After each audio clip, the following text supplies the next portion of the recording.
एक मिनट याद रखना तो।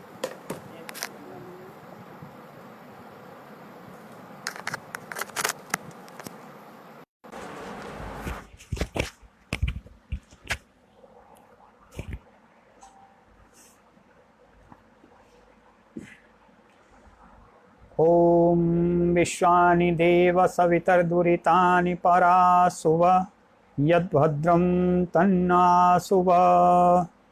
ओम शांति शांति शांति।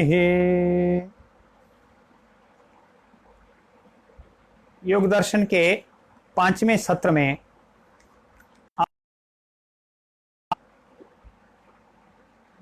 आरंभ में थोड़ी सी चर्चा करके आगे बढ़ेंगे। गत दिवस में हमने पढ़ा क्रिया योग, तप स्वाध्याय ईश्वर प्रणिधानानि क्रिया योग। क्रिया योग से होते हैं और समाधि में हमारी बारे में विस्तार से विचार किया।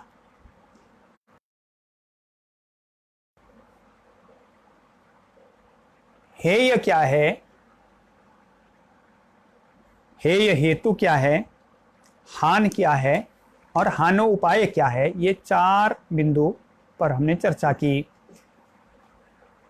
फिर भगवान सूत्रकार ने हमें बताया कि ये जो योग के 8 अंग हैं, इनसे ज्ञान दीप्ति होती है, विवेक ख्याति पर्यंत ज्ञान दीप्ति होती है। ज्ञान दीप्ति होते होते विवेक ख्याति होती है। विवेक ख्याति से अविद्या का नाश होता है। अविद्या का नाश होने से हमें सत्य का बोध होता है। तो संयोग, दृष्टा और दृश्य का संयोग वो छूट जाता है और स्वरूप की उपलब्धि होती है। तब हम सभी प्रकार के दुखों से छूट जाते हैं। अब आता है ये योग के 8 अंग क्या हैं, योग के अनुष्ठान क्या है, योग अंगों का अनुष्ठान। तो उसमें उनके नाम बताए। पहले और दूसरे अंग की विस्तार से चर्चा की। यम और नियम, यम 5 हैं, नियम भी 5 हैं, उन सब की विस्तार से चर्चा हुई। अब हम आगे बढ़ते हैं। आज क्रम आता है आसन का और वहां से आगे के सभी विषयों का। तो योग सूत्रकार ने बताया स्थिर सुखम आसनम, जो जिससे हमें स्थिरता मिलती है और सुखपूर्वक हम बैठ सकते हैं, ऐसी स्थिति को आसन कहा।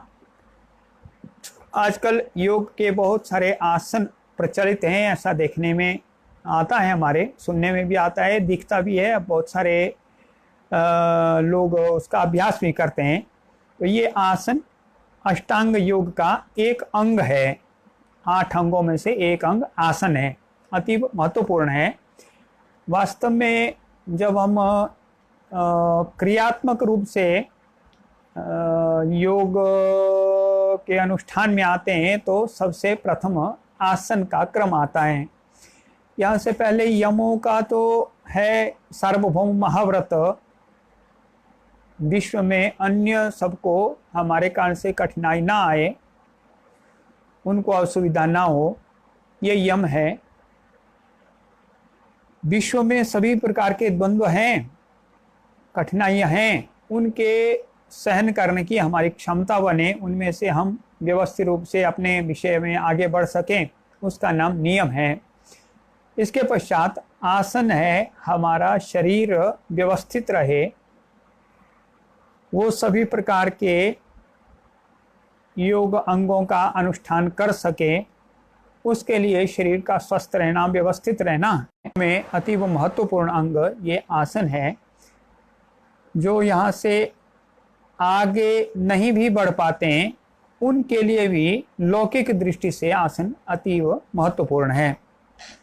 तो आसन के बारे में बताया, स्थिर सुखम आसनम, स्थिर और सुखपूर्वक स्थिति को आसन कहते हैं। वो आसन जब सिद्ध हो जाता है तो कैसी स्थिति आती है? कहा प्रयत्न शैथिल्यानंत समापत्तिभ्याम।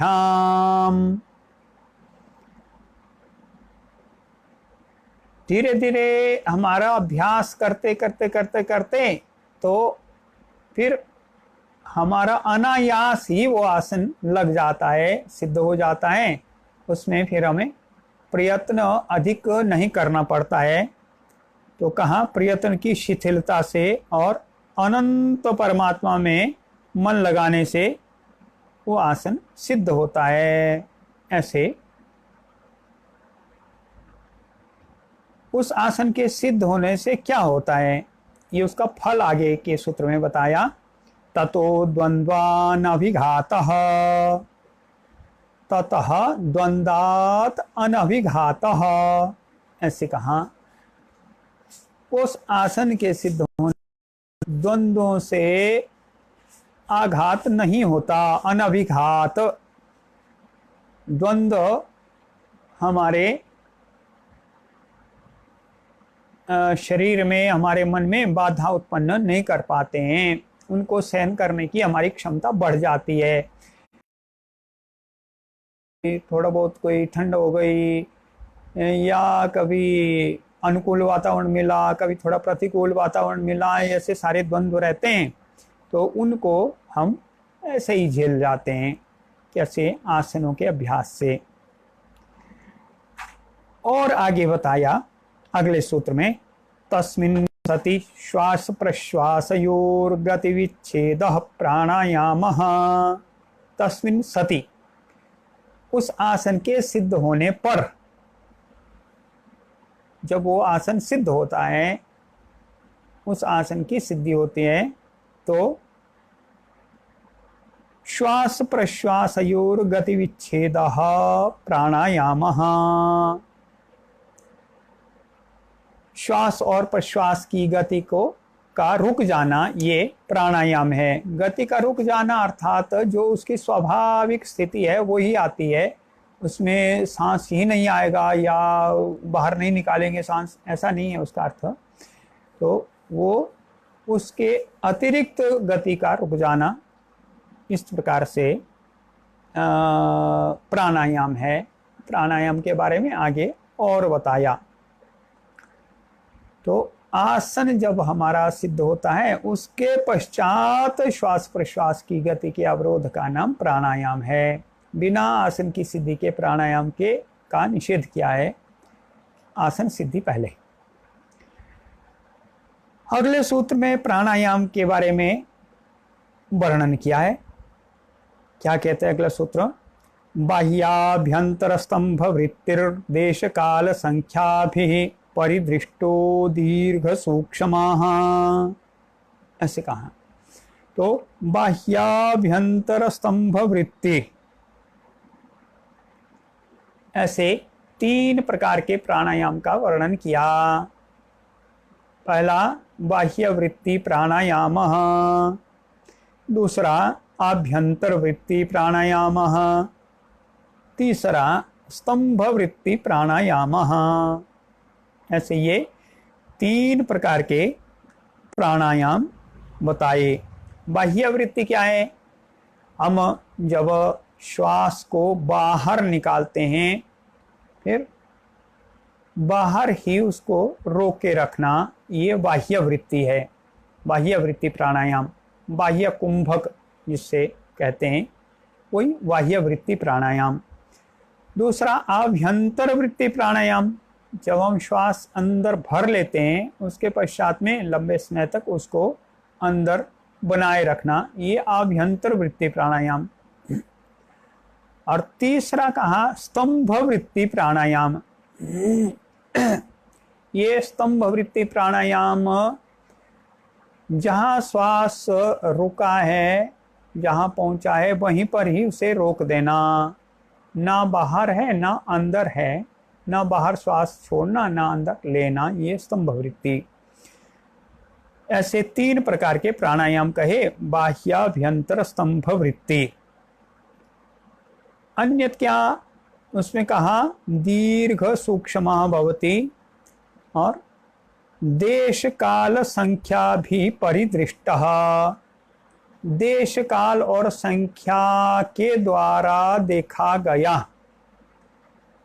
कैसे देखा गया? देश है हमारे बाह्य वृत्ति प्राणायाम में, हमने देश में तो कितने स्थान पर कितना दूर, जैसे नासिकाग्र से हमारे श्वास की गति कितनी गई, 10 अंगुल है, 12 अंगुल है, इतने तक वहां पर गति गई, वहीं पर ही उसको रोकना है। ऐसे बाह्य वृत्ति में देश। अंतर्वृत्ति में जब हम अंदर श्वास लेते हैं तो कहाँ तक उस श्वास को ले गए हम, हृदय तक ले गए, नाभिक तक ले गए, या कंठ देश में ही है, तो ये देश। दूसरा है काल। काल कितने समय तक उसको हमने रोके रखा, कितने क्षणों तक उसको रोके रखा, तो कितने क्षणों की उसकी स्थिरता है, ये काल है। तीसरा कहा संख्या भी। संख्या है जितने समय तक हमने उस श्वास को बाह्य वृत्ति में या अंतर्वृत्ति में या स्तंभ वृत्ति में उसको हमारी धारण करने की क्षमता आ गई, उतने समय तक हमारे स्वाभाविक श्वास प्रश्वास की कितनी संख्या हो जाती। जितने समय तक हमने उसको रोके रखा उतने समय में यदि हम सामान्य स्थिति में श्वास प्रश्वास लेते तो कितने श्वास प्रश्वास हमारी गिनती में संख्या में हो जाते। ये संख्या भी ऐसे देश से परिदृष्ट, काल से परिदृष्ट, संख्या से परिदृष्ट ऐसे कहा। काल से परिदृष्ट के लिए कुछ आचार्य उसके लिए हमें बताते कि किसी इष्ट मंत्र का जप करते हुए मंत्र का यदि एक आवृत्ति हो गई तो एक मात्रा तक उसको रोका रखा। जैसे गायत्री मंत्र हमने या 3 मात्रा तक, 3 मंत्रों की आवृत्ति जितनी होती है उतने समय तक रोका रखा, तो वो काल की गणना के लिए अलग अलग आचार्य बताते हैं। कुछ आचार्य ओम का बताते हैं। ऐसे देश काल संख्या भी परिदृष्ट, 3 प्रकार से परिदृष्ट, और वो दीर्घ सूक्ष्म होता है, दीर्घ लंबे समय तक हम उसको कर सकते हैं, और सूक्ष्म वो सहज रूप से स्वाभाविक रूप से होता है, हमें उसके लिए कोई रोकना नहीं पड़ता है, नाक को नासिका को बंद नहीं करना पड़ता है या अतिरिक्त प्रयास नहीं करना पड़ता है। वो धीरे धीरे करके दीर्घ भी होता है, लंबे समय तक रहता है, सूक्ष्म भी होता है, सहज रूप से हमारे स्वभाव में आ जाता है, ऐसे कहा। इसके पश्चात एक और अन्य प्राणायाम के बारे में बताया, वो है बाह्याभ्यंतर विषयाक्षेपी चतुर्थः। कहा विषयाक्षेपी है, ये चतुर्थ प्रकार का प्राणायाम है। ये चौथे प्रकार का प्राणायाम कहा वो बाह्याभ्यंतर विषयाक्षेपी है। कैसे है? इसमें जैसे बाहर सांस रोका तो उसको फिर श्वास को अंदर लेने की इच्छा पुनः एक समय बाद होती है, उस समय में अंदर जो बचा हुआ है उसको भी थोड़ी बाहर निकालना, ऐसे उसको बढ़ाते जाना। या अभ्यंतर प्रयत्न हमने किया, अभ्यंतर रोका उसको तो बाहर से पुनः अंदर ही और श्वास भरना और श्वास भरना, ऐसे बाह्याभ्यंतर विषयाक्षेपी ऐसा कहा। फिर भी हठ योग के पुस्तकों में घेरंड संहिता इत्यादि में प्राणायाम का विस्तार से विचार किया गया है, वहाँ पर देखना चाहिए। ये प्राणायाम भारतीय ऋषियों की विशेष विद्या है। विश्व में अन्य स्थानों पर प्राण विद्या का इतना विकास नहीं हुआ, विशेष करके हमारे देश में उपनिषद काल में इस विद्या का अत्यंत विकास हुआ, इसलिए वहाँ पर इसके अनेक प्रकार के वर्णन मिलते हैं। क्या है प्राण विद्या? हमारे विश्व को चलाने के लिए एक विशेष प्रकार की ऊर्जा की आवश्यकता रहती है। वो ऊर्जा सूर्य से मिलती है, इसलिए कहा सूर्य आत्मा जगतः तस्थुषश्च। जो गतिशील है या जो गतिशील नहीं है, स्थिर हैं, उन सब का आत्मा सूर्य है। सूर्य से वो बल प्राप्त करते हैं, सूर्य से ऊर्जा प्राप्त करते हैं, और वही ऊर्जा हमें भिन्न भिन्न प्रकार से विश्व में दिखती है, पृथ्वी में दिखती है। हमारे शरीर में वही ऊर्जा प्राण के रूप में स्थित है। वो प्राण ऊर्जा संपूर्ण शरीर में व्यवस्थित रूप से प्रवाहित हो जाए, इसके लिए प्राणायाम का विधान किया हमारे ऋषियों ने। और इसमें ये भी बताया कौन से प्राण कहाँ रहते हैं, आगे के सूत्रों में उसका भी एक वर्णन आएगा विभूतिपाद में। वैसे ये प्राण ऊर्जा संपूर्ण शरीर में व्यवस्थित रहे, इसके लिए प्राणायाम का विधान किया गया है। ऐसे प्राणायाम निरंतर रूप से हम जब करते जाते हैं तो क्या होता है, उससे कहा ततः क्षीयते प्रकाशावरणम। उसका एक फल बताया, प्रकाश का वर्ण क्षीण हो जाता है। हम जानना चाहते हैं, अपने आप को जानना चाहते हैं, ईश्वर को जानना चाहते हैं, वो प्रकाश है, आत्मा स्वयं प्रकाशित है, पर उसके बाहर एक आवरण पड़ा है। किसका? संयोग का, हमारे चित्त में वृत्तियों का। तो प्राणायाम के कारण से वो आवरण क्षीण हो जाता है, समाप्त नहीं होता है, क्षीण हो जाता है। इसलिए कहा तथा क्षीयते प्रकाशावरणम।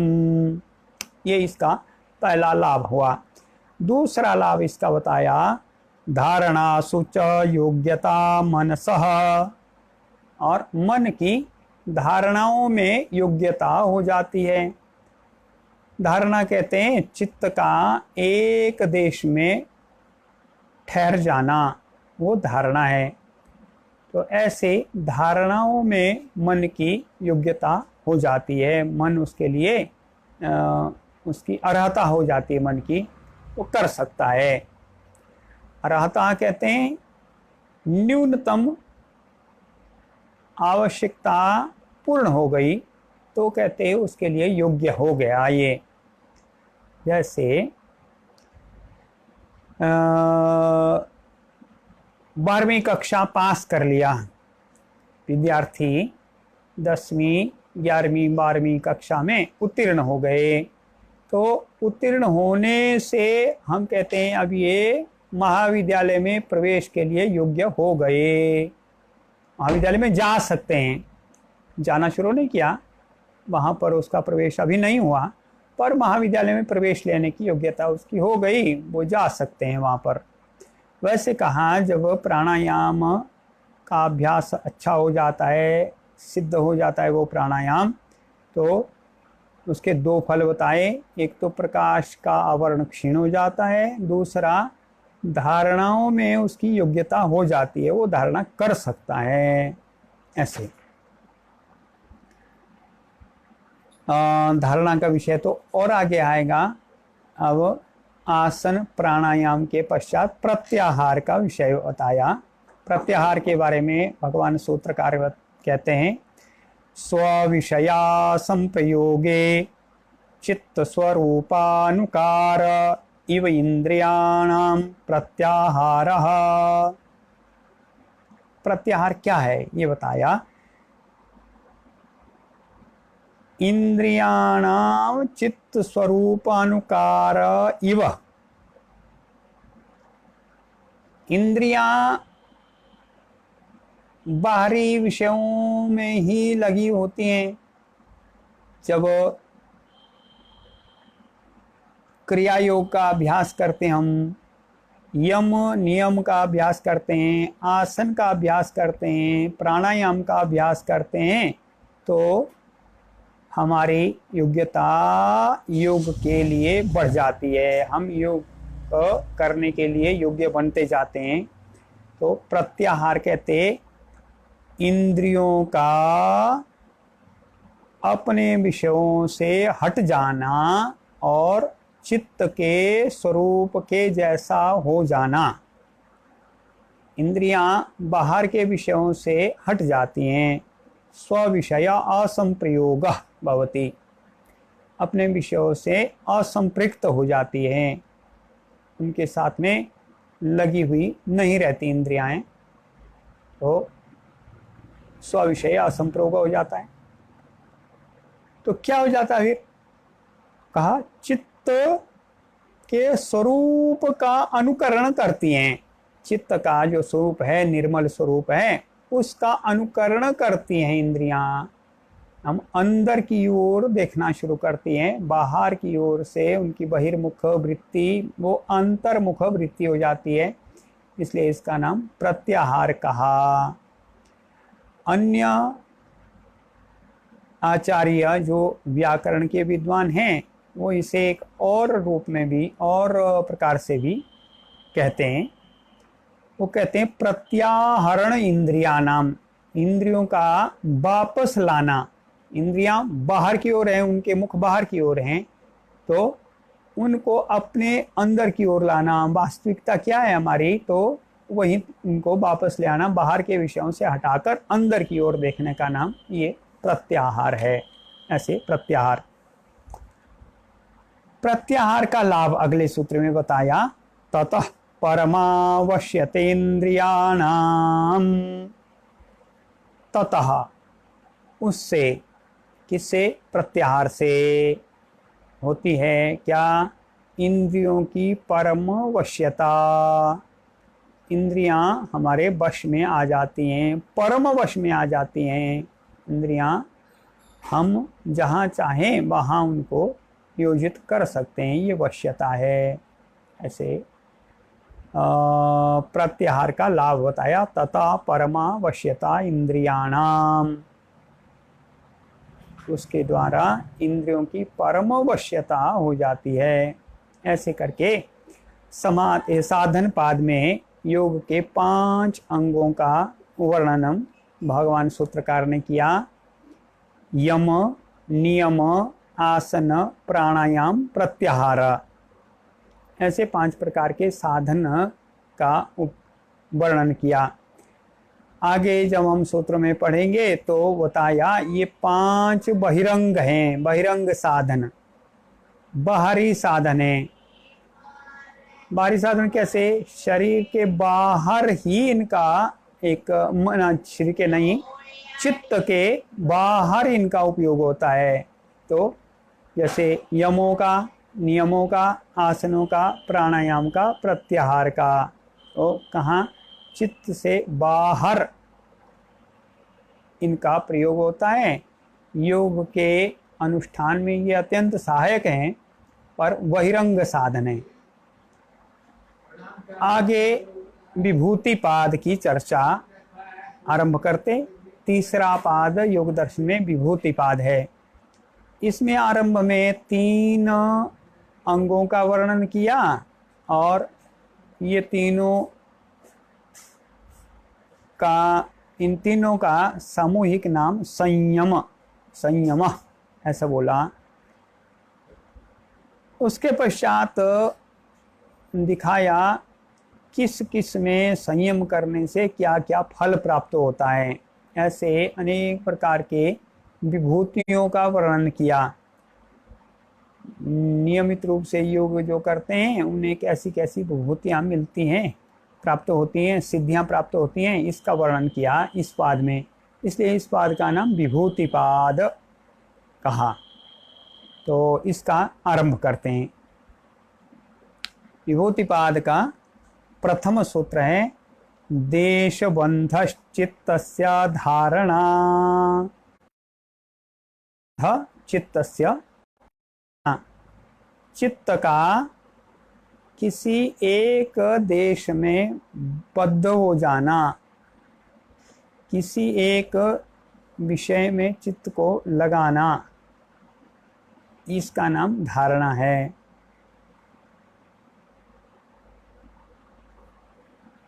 देश का अर्थ जैसे जापान, जर्मन या चीन, ये सब देश तो भौगोलिक देश हैं। योग दर्शन में कहा देश किसी एक स्थान में चित्त को लगा देना, टिका देना, ये देश कहा। जैसे बाह्य देश में हम किसी मंदिर में उसको टिका देते हैं, या अंदर आंतरिक देश में हम हृदय में मन को, एक चित्त को टिका देते हैं, ठहरा देते हैं, इसका नाम देश।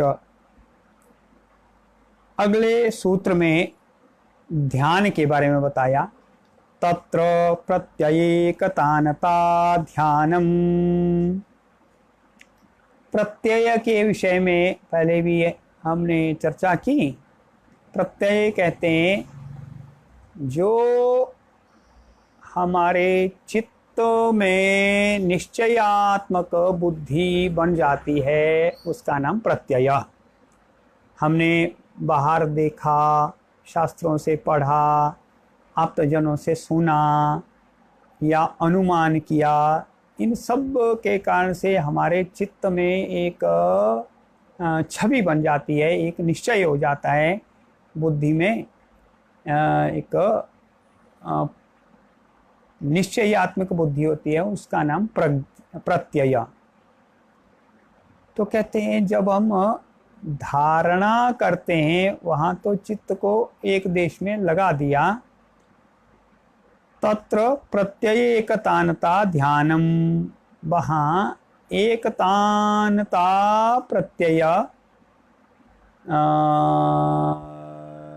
प्रत्यय में एकतानता रहती है तो उसका नाम ध्यान है। उसमें में अन्य कोई विषय बीच में नहीं घुसते हैं।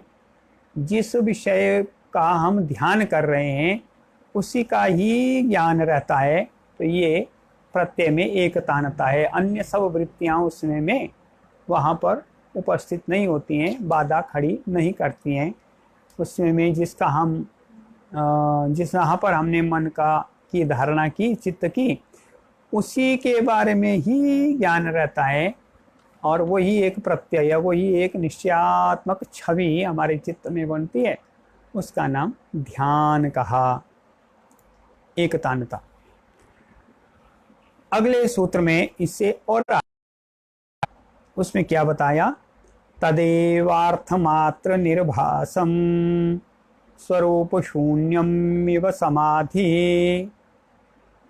तदेव, वही, क्या तदेव? प्रत्यय।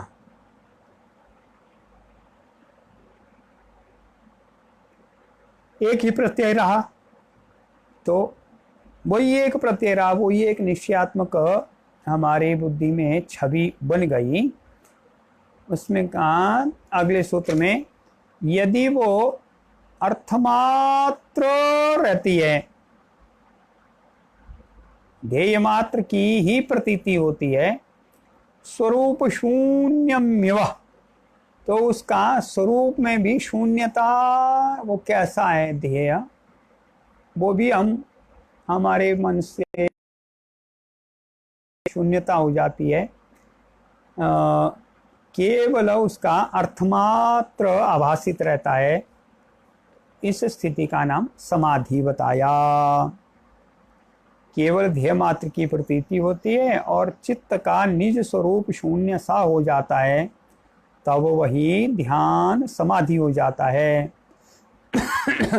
तो उसी के बारे में ही हम सोचते हैं, हमारे मन में, हमारे चित्त में वही उसी का आभास होता है। अपने चित्त को भी हम भूल जाते हैं, हम भूल जाते हैं, हम योगी भूल जाते हैं, मैं और आप नहीं भूलते, तो योगी उसको भूल जाते हैं, उसका नाम समाधि है। उसमें में हम ध्यान कर रहे हैं, मैं देख रहा हूँ, मेरा चित्त है, ये स्थिति नहीं रहती है। केवल जिसका हम ध्यान कर रहे हैं उसी का ही आभास रहता है, इसका नाम समाधि।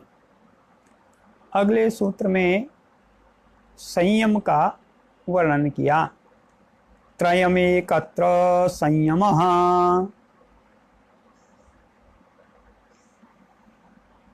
तीनों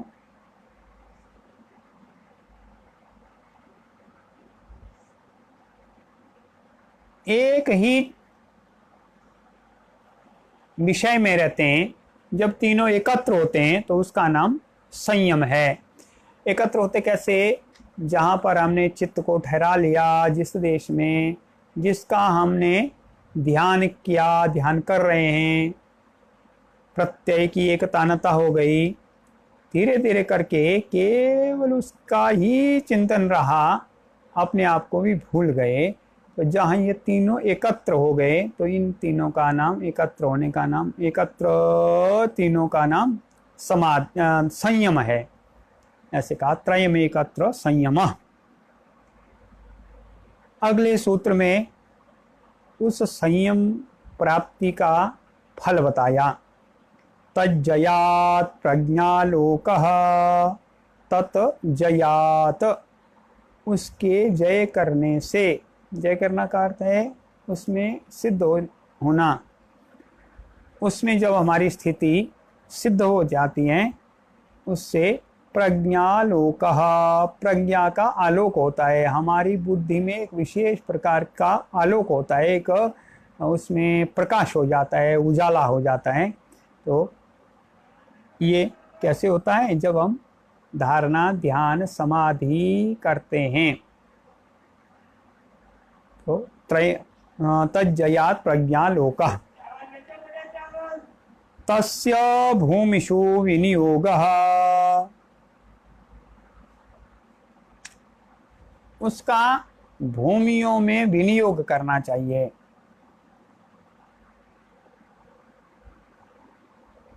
चित्त की पृथक पृथक भूमियां हैं, उनमें उसको लगाना चाहिए, प्रज्ञालोक को उसमें लगाना चाहिए, जिससे अगली अगली भूमि हमें स्पष्ट हो जाती है। तो भूमिषु, चित्त की पृथक पृथक जो चित्त का स्तर है हमारा, उसमें उस प्रज्ञा के आलोक को लगाना, जिससे हम अगली भूमि में जा सकते हैं। ये जो प्रज्ञा है, इसको कहा जननी व कल्याणी, वो माँ के जैसी कल्याण करने वाली होती है प्रज्ञा। वो हमें अच्छा मार्ग आगे का बताती रहती है, इसलिए उसको चित्त की भूमि में लगाना चाहिए।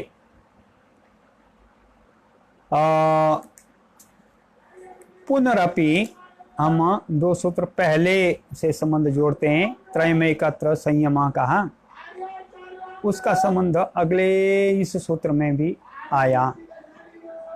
वो कहते हैं त्रयमंतरंगम पूर्वेभ्यः, ये जो तीन साधन कहे इनका नाम त्रयम, ये त्रिक है, ये तीनों। अंतरंगम पूर्वेभ्यः, पहले जो अंग वर्णन किए उनके सापेक्ष ये अंतरंग हैं, अंतरंग साधन।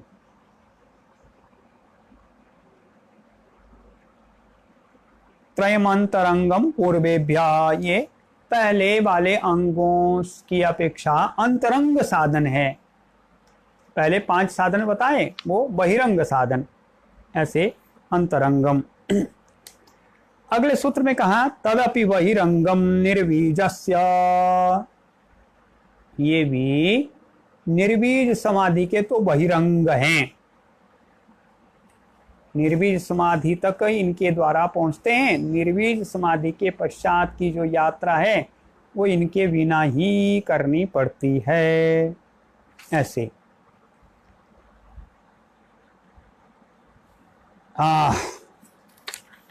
अब यहां से आगे का एक थोड़ा सा और विचार से संबंधित विषय है।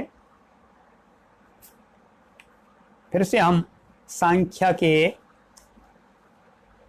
विचार क्रम में आते हैं।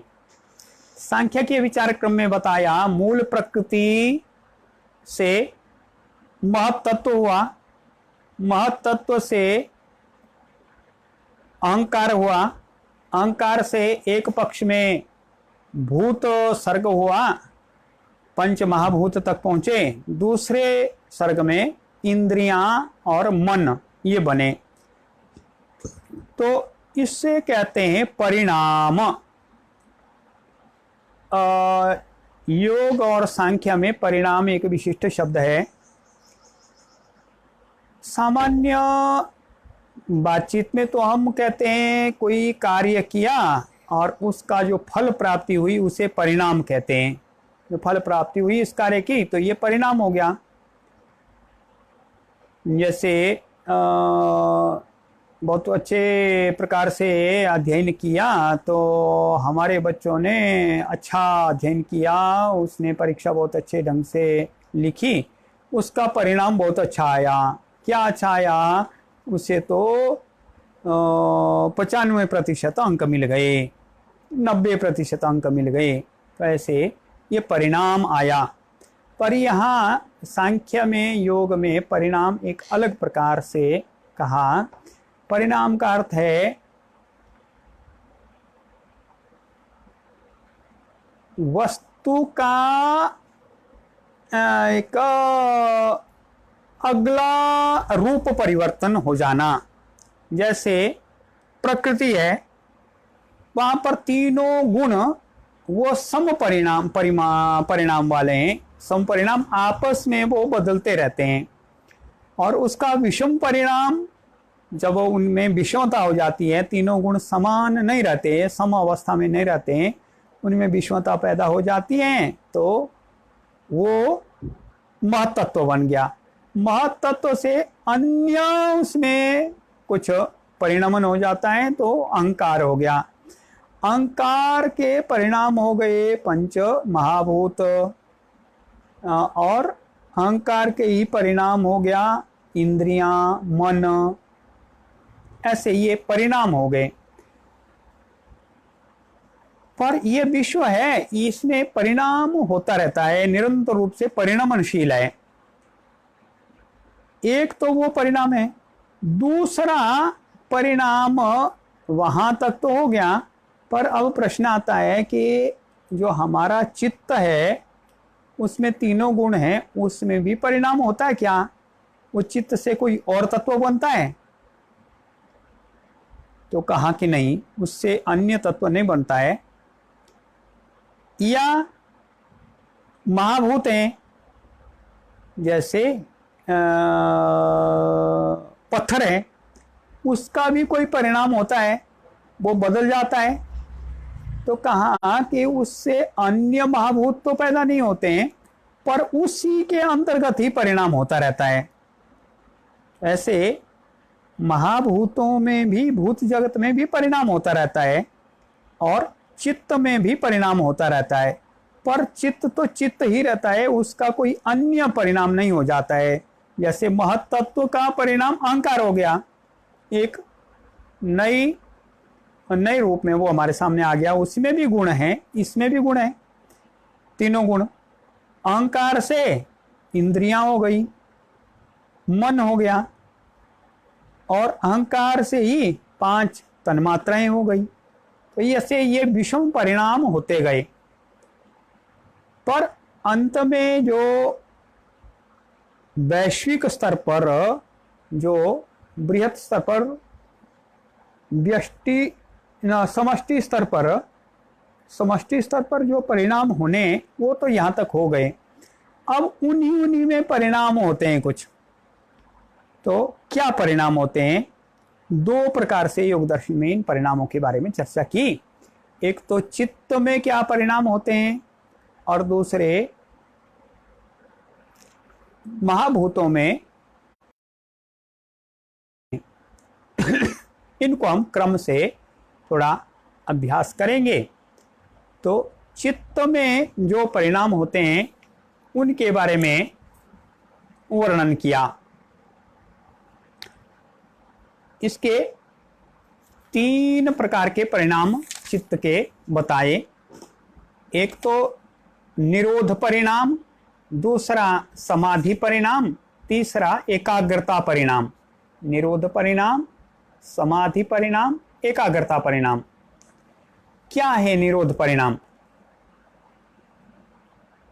ये चित्त तो वैसा का वैसा रहता है, वो तो नहीं बदला, पर उसके अंदर कुछ परिवर्तन आ गए। एक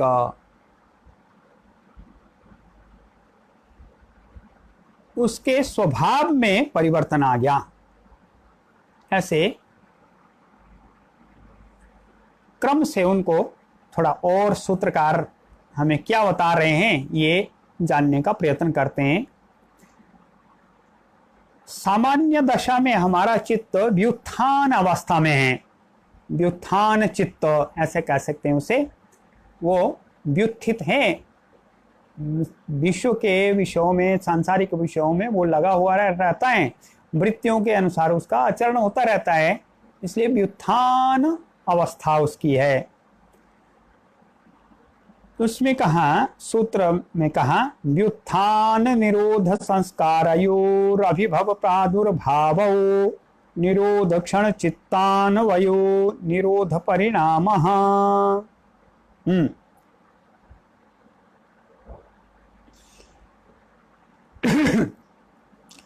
जब चित्त हमारा निरोध की ओर जा रहा है, जैसे कहा योगश्चित्त वृत्ति निरोध, तो वृत्तियों का निरोध जब हो रहा है, जिस समय में हो रहा है उस दिशा में बढ़ रहे हैं, तो ये जो निरोध क्षण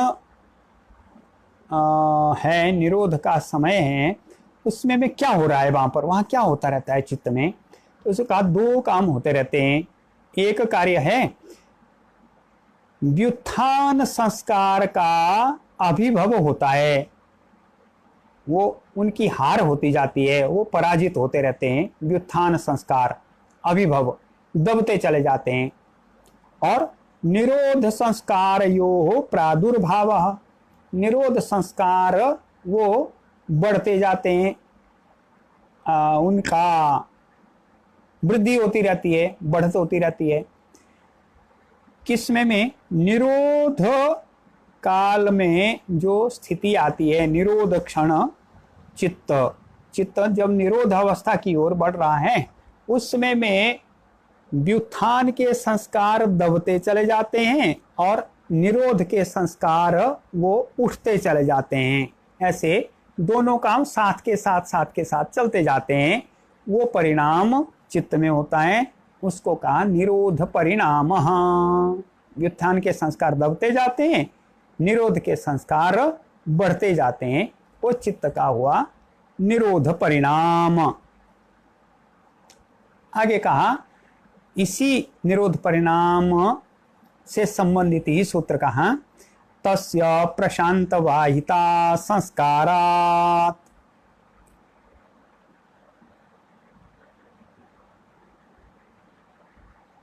संस्कार के कारण से जो निरोध चित्त है, जो चित्त का निरोध हो गया, निरोध क्षण परिणाम के कारण से निरुद्ध चित्त हो गया, वो प्रशांत वाहिता होती है, उसके आगे जो बढ़ना है वो शांत रूप से होता रहता है, शांत रूप से वो आगे चलता जाता है, वो उछल कूद नहीं करता है एक प्रकार से, क्योंकि व्युत्थान के संस्कार दब गए, निरोध के संस्कार वो प्रबल होते गए। तो ऐसे जो निरुद्ध चित्त हैं वो प्रशांत वाहिता उसकी होती है, वो आराम से शांत रूप से गंभीर रूप से आगे चलता रहता है, उसका प्रवाह प्रशांत होता है। ये तो कहा निरोध परिणाम चित्त का हो गया। दूसरा परिणाम समाधि परिणाम। समाधि परिणाम क्या है? सर्वार्थतैकाग्रतयोः क्षयोदयौ चित्तस्य समाधि परिणामः। निरुद्ध चित्त में दो प्रकार की बातें आती हैं, सर्वार्थता, एकाग्रता। सर्वार्थता क्यों आती है? चित्त वृत्तियों का निरोध हो गया। पहले हमने प्रथम पाद में पढ़ा, जब निरुद्ध चित्त है तो उसमें ग्राह्य विषयों की भी छवि आती है, ग्रहण विषयों की भी छवि आती है, ग्रहीता की भी छवि आती है। तो इस कारण से उसमें सर्वार्थता आती है, सभी विषय उसके सामने प्रकट हो जाते हैं, खुल जाते हैं। एक, दूसरा, तीसरा, चौथा, पांचवा, सारे के सारे उसमें सभी विषय उसके सामने प्रकट होते हैं। इसलिए सर्वार्थता, सभी विषयों की चिंतन की वृत्ति।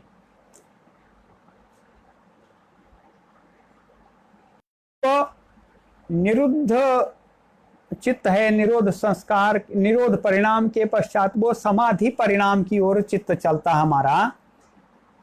तो सर्वार्थता का क्षय होता जाता है, सर्वार्थता कम होती जाती है, सभी विषयों पर हम दौड़ते भागते नहीं हैं, और एकाग्रता का उदय होता है।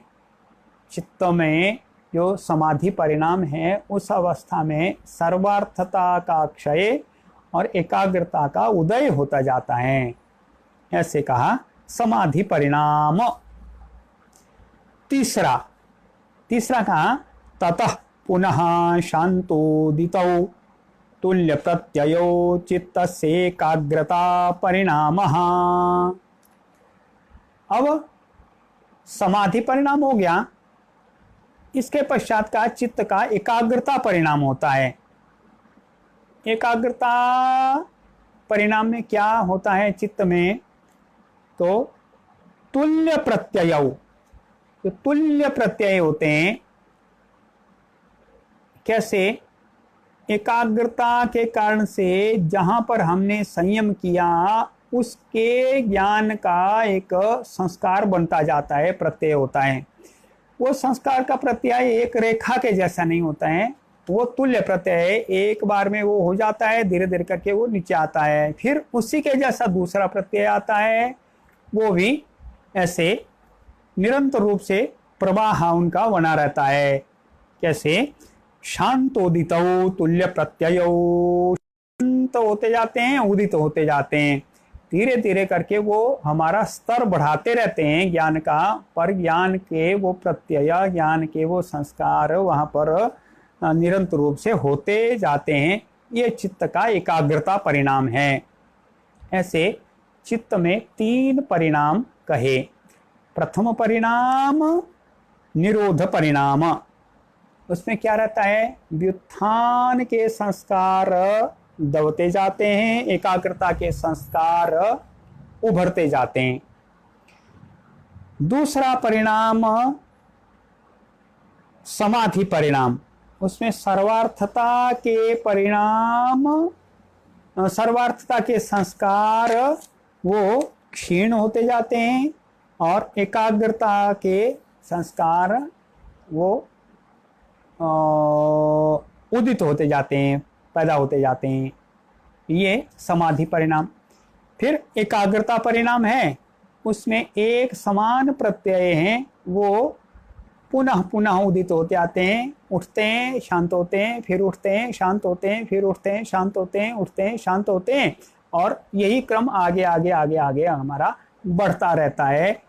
जिस विषय पर हमने संयम किया उस विषय के ये सारे संस्कार चित्त में बने रहते हैं निरंतर रूप से, वही एक प्रकार के ही संस्कार रहते हैं, ऐसे कहा। अगले सूत्र में कहा एतेन भूतेन्द्रियेषु धर्म लक्षणावस्था परिणामाः व्याख्याताः। इसी प्रकार से भूतेन्द्रियेषु, भूतों में और इंद्रियों में धर्म लक्षण और अवस्था के परिणाम की व्याख्या की गई, समझनी चाहिए। कैसे समझनी चाहिए? तो उसमें 3 बातें आई, एक धर्म, एक लक्षण, एक अवस्था। ऐसे ये 3 परिणाम किसमें होते हैं? भूतों में होते हैं, भूतों में होते हैं, महाभूतों में होते हैं, और इंद्रियों में होते हैं। कैसे होते हैं? एक परिणाम तो धर्म परिणाम, दूसरा परिणाम लक्षण परिणाम, लक्षणा परिणाम, तीसरा तो अवस्था परिणाम। तो धर्म परिणाम क्या है? कहा कि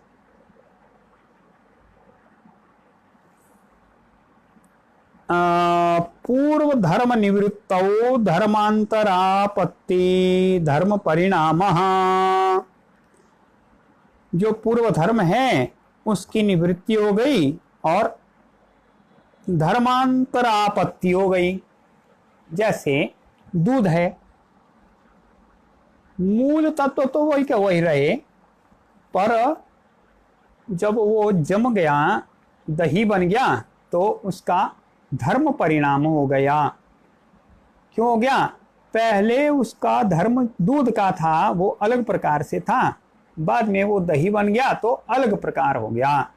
परंतु उसमें आमूलाग्र पूरा ही बदल गया ऐसा तो नहीं है, उसमें मूल तत्व वही रहे।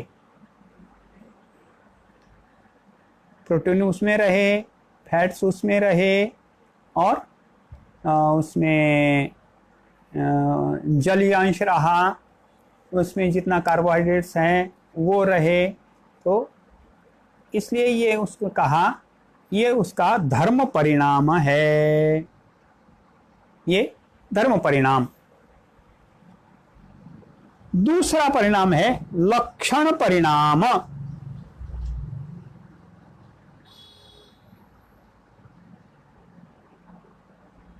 लक्षण परिणाम जैसे मिट्टी है, मिट्टी से घड़ा बन गया, ये उसका लक्षण परिणाम है। कैसे? मूल तत्व तो वही है मिट्टी, पर पहले उसका लक्षण एक अलग प्रकार का था, वो मिट्टी का ढेला था, और बाद में उसका घड़ा बन गया, और कुछ समय बाद में वो घड़ा फूट गया तो उसका एक ठिकरा बन गया। तब लक्षण परिणाम, लक्षण परिणाम से हम जान सकते हैं पहले ये क्या था, कैसा था। तो जैसे घड़े को देखकर हमें मालूम होता है ये पहले मिट्टी था, या ठिकरे को देखकर हमें मालूम हो जाता है ये पहले घड़ा था। और हम ये भी मालूम कर सकते हैं, हमें ये भी पता हो जाता है, होता है कि ये ठिकरा हो गया, फूट गया, फूटने के बाद तो ये दोबारा मिट्टी हो जाएगा। ऐसे ये उसमें लक्षण प्रकट हो गए, तो ये उसका लक्षण परिणाम है। ऐसे भूत जगत में लक्षण परिणाम होता है। और तीसरा का अवस्था परिणाम। अवस्था परिणाम होता है वो निरंतर रूप से होता ही जाता है। कोई भी वस्तु सदा सर्वदा वैसी नहीं रहती है। किसी ने कोई कार खरीदी, वो कार एकदम नई कार है, तब हम कहते हैं अच्छा बहुत बढ़िया, आपको बधाइयाँ, कब खरीदी ये कार? तो बस अभी 2 दिन पहले। नई है, हाँ बहुत बढ़िया नई है। 1 मास के बाद भी हम कहते हैं अच्छा नई कार आ गई, आपको बधाइयाँ। 2 मास बाद भी कहते हैं नई कार आ गई। या किसी को 4 महीने बाद, 5 महीने बाद पता लगा हमारे मित्र ने तो नई कार खरीदी है, तो हम कहते हैं ओ नई कार की बधाइयाँ आपको। तो कहते कहाँ नई, अब तो 6 महीने हो गए, अब तो पुरानी हो गई। कितने दिन में पुरानी हो गई? 6 महीने में पुरानी हो गई। वास्तव में पुरानी तो 1 दिन में भी हो गई। जिस क्षण हमने खरीदी उसी क्षण से वो पुरानी होना शुरू हो गई। ऐसे ऐसे करते हुए बीत गए वर्षों, 5, 7, 8 वर्ष बीत गए। तो कहते अरे आपकी कार तो पुरानी हो गई, इसको बेच दो, नई कार ले लो। तो 8 वर्ष में पुरानी हो गई। परंतु पुरानी होने का ये क्रम है, ये निरंतर रूप से चलता रहता है। उसको कहते अवस्था परिणाम। हमारा शरीर भी वैसा है, एक दिन में हम कितने बूढ़े हो गए इसका तो मालूम नहीं रहता है। या छोटा बच्चा है, वो एक दिन में कितना जवान हो गया, ये क्षण में वो कितना जवान हो गया, उसकी उंगली एक दिन में कितनी बढ़ी, ये तो हम माप नहीं कर सकते। पर ये परिणाम निरंतर रूप से होता रहता है हमारे शरीर में भी, महाभूतों में भी, इंद्रियों में भी। ऐसे इसी का कहा धर्म लक्षण अवस्था परिणाम।